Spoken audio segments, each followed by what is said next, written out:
বিভিন্ন ধরনের যৌনব্যাধি ও তার চিকিৎসা পদ্ধতি।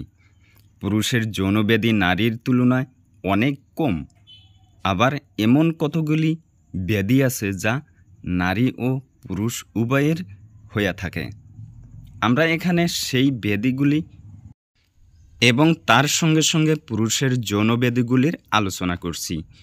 পুরুষের সব যৌনব্যাধি অবশ্য সম্পূর্ণরূপে গাইনোকোলজির পর্যায়ে পড়ে না, তবু জানতে যারা আগ্রহী তাদের জন্য সেইগুলি বর্ণনা করছি। গনোরিয়া রোগ কেন হয় ও তার চিকিৎসা পদ্ধতি।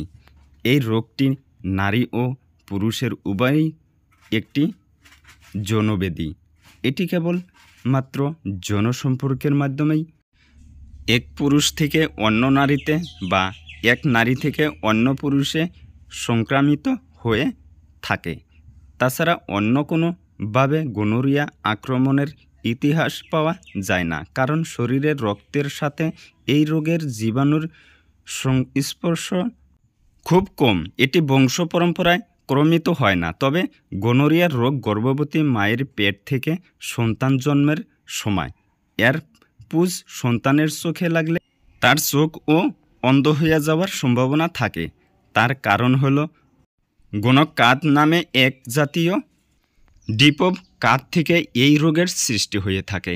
এই জীবাণুগুলি কাদ জাতীয়, যা অণুবীক্ষণে ডটের মতো দেখায়। এরা আবার জোড়া জোড়ায় একসঙ্গে অবস্থান করে বলে এদের ডিপক কাদ বলা হয়ে থাকে। এই জাতীয় জীবাণু যদি পুরুষ বা নারীর দেহে থাকে তাহলে তাদের যৌনমিলনের সময় একের দেহে থেকে অন্যর দেহে সংক্রামিত হয়। সাধারণত পুরুষ বা নারীর যৌনাঙ্গে এই জীবাণু ক্ষত সৃষ্টি করে থাকে।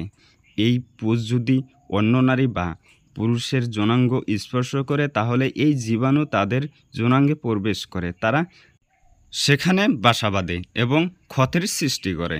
এইভাবে একজনের দেহ থেকে অন্য একজনের দেহ সংক্রামিত